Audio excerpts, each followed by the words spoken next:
going to slightly change the subject a little. No, we're going to completely change the subject. All right, I was trying to get away with it, Mark. We're going to completely change the subject now for something completely different. We're going to have Diane, your interest in bank accounts.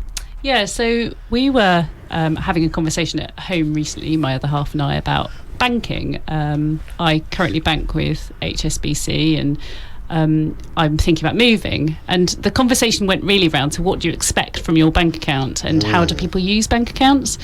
So my other half is happy if there's a really good app, he can do all his banking online. I hate internet banking. I want someone to phone up, to talk to tell them what transfer I want to make and to do it. I know that's a terribly old-fashioned approach to banking, but that's how I like to do my banking.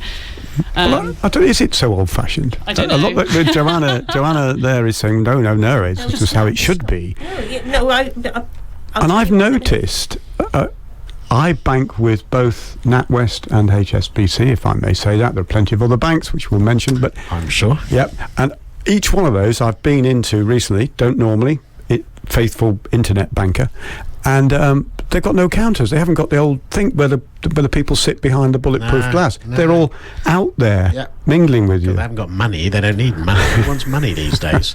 So there's no need for the bulletproof thingy. I'm afraid, Diane, I'm with your hubby on this. I have been banking now for many a year, since before I was 18. Can't tell you the last time I phoned my bank. What would you want to do that for?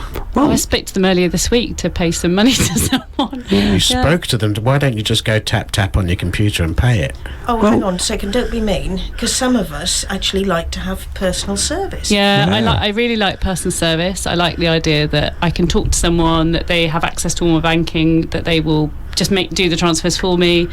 I'm just a bit. Do you know what? It's not that I'm reluctant. Whatever floats your exactly. boat, I think is a fair It's just that I engage with it quite differently, and this all came from a conversation about how easy it was to open a new bank account and whether we could, because you kind of have to go into branch and show your ID, and I understand exactly why that's all required, but it was whether we could match up with both of our kind of diaries and whether we could actually get in and how easy it was, and it proved to be quite difficult.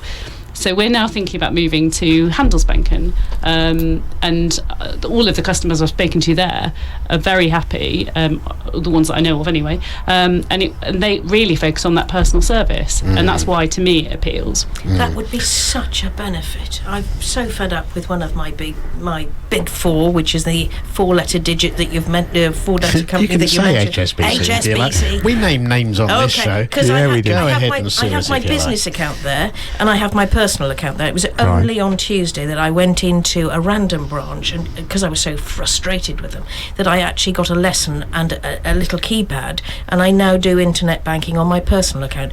I don't want to do it on my business account because they accused me of shifting money when I wasn't even doing internet banking. So I don't have enough of a relationship with them, but I have credit in my account. What do you do? Yeah. See, it's interesting. I think whether you're trying to decide how you choose a lawyer or how you choose whatever, and the same goes for bank, the first question is, what do you want? And if you want a high level of personal contact and someone you can pick up the phone to and away you go, you're going to have to pay for that. I think you said Handelsbanken's 25 quid a month for an account. Really? I don't think I've paid 25 quid in charges in total in my 30 years of banking. So, it's... Well, let's get back to the point of the article. It made the point that free banking's a myth. There's no such thing as a free lunch or a free bank. Let me tell you two things then. For my personal bank, and I shouldn't release too much information in case I get hacked or... Give us the number. Whatever. Yeah. So my PIN number. No, for personal banking, I use Santander, and yes, it's £5 a month, so I am paying it. It's not free banking. But I get cash back on a whole range of things, and they pay a good rate of interest, which is remarkably rare these days, and I am very careful to assess what's the difference between the £5 a month that I pay and all the stuff that I get. All the stuff I get is miles more than £5 a month, so as far as I'm concerned, that's not free banking. They're paying me to bank there. I like that. And for my business banking, through the good auspices of the Federation of Small Businesses, I have an account with Co-op, and the Co-op offers free banking, and two members of the FSB, and hope Paul Mez is listening. Yeah, hello Paul, how are you? I'll email him a clip of the show. And by free banking, what they mean is free banking. Yeah, there are some weird things you might want to do if you want to get some money sent to Australia, I don't know. But there are some odd things where they're very expert. But broadly speaking, banking, cash banking, checks, online banking, telephone banking, having a bank account, it's free. And you know what else? They pay a £25 a year loyalty bonus as well. So that's, again, better than free. This is including... it's talking about 90% of accounts for day-to-day customers have a subscription charge and fees for the use of overdraft, etc. 1 in 5 of all types of current accounts paid interest who kept money, so very few of those are paying. I mean, I must admit, I've just realised I get charged for my current personal account. I don't get any interest. I'm going to have to switch. Santander 123 account. I started a minefield. I thought it was interesting, though, picking up on the point about personal service, because one of the things that I say to my business clients is it's very important for you to have a good relationship with your bank manager, because they're key to your business growth, and it's important they know what your plans are, they can help you with difficult times, that you talk to them.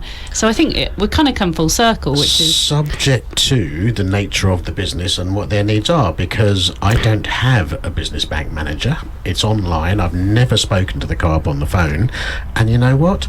I don't need them. Thank you. I have no need of but that's my specific situation.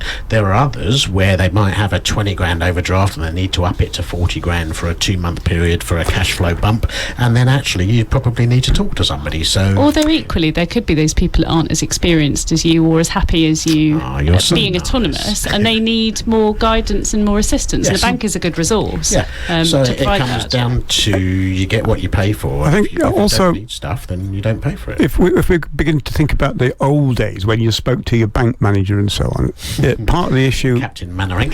Yeah, well, part of the issue is they had more authority then, didn't they? Yes. If you went to them and you were nice to them, and my wife would tell you all the stories about when she was a student nurse in London years and years ago, going to her bank manager and pleading for him to lend her some money to go to Ireland to see her grandmother.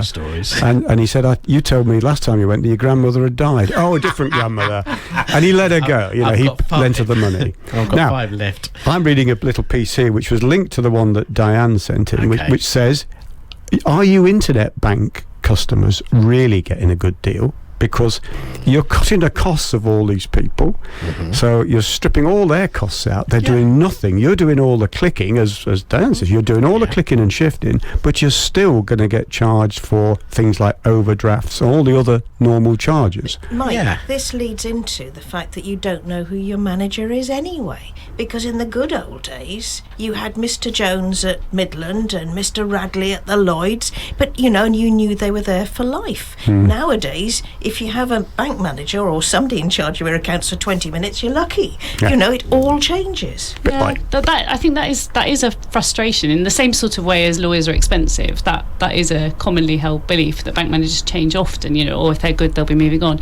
But I do know a number of bank managers, commercial managers, who've been in their position for 10 plus years, and they have good relationships with their customers, and they try to help those customers to build and to develop. As a firm, we have a great relationship with our bank, and our bank manager comes to events and supports us, and I think it can happen. It's just making sure that you choose a bank that fits for you, whatever your needs. Absolutely. It's about the need. He could make that judgment about, you said he supports the company, supports our business. He's able to make a judgment about the nature of your business and the people who are in it, and whether or not to maybe lend to you or give you some other kind of by support. I mean that he's visible to us. He comes to things. He comes to events that we're operating. That's good PR. He's a good. He knows about the business. Well, he likes a drink. That's good PR. He's good. He's hanging around. He's being seen by his customers. Yeah. Hard work that is. This customer would like to see her manager. Exactly. So I think there are bank managers out there that with their commercial customers, they are really visible to them. They want to know where the business is going, what they're doing, and they want to be involved as part of that journey. Yeah, that only matters to me if they can then make a decision that is not part of just going back to a protocol. if they're a human being and they can make a decision based upon their own judgment about you and your business, but I personally do all my banking online. I just can't be bothered to go down the high street. No. I can't park. We'll come back to that, shall we? Oh no, we'll don't come get back to high to parking. street. I got paid by cheque by somebody recently, and I had to physically go to the bank and hand it over a counter. What a faff! You had to hand over what? An account? Check. Yeah, somebody paid me by cheque, so I had to go to a bank and pay it in. All my customers, bar that one, pay me Did by anybody- backs. I paid you a cheque. Yes, the you other did. day, I was yes. just about to say, has anybody been, apart from you, been paid by cheque recently? The Because answer I is have. you have. I have. Yeah, but just one customer was a one-off, so you know. But how many cheques get passed around these days? Not very many. No, I was asked for a cheque recently, and I don't have a chequebook. No. You don't have a chequebook. No. Right. My kids both have accounts with Santander, which are student accounts, so it's a different kind of account, and they don't have checkbooks either. They have debit card and they have the account and online banking. They do everything online, and they said, why would I want a checkbook? Okay, so how do I give my godson a Christmas present or a birthday present? You see? Tell me. Buy him a postal order. Premium bonds. Premium bonds, Set up a children's saving account for him and pay it into that. An internet banking gift. I don't know how you could do that. You can't give them a PIN number, your PIN number for... Wrap it up with a ribbon. Yeah, exactly. I don't know how you... There is still a need for cash, there is still a need for cheques, but the need is diminishing.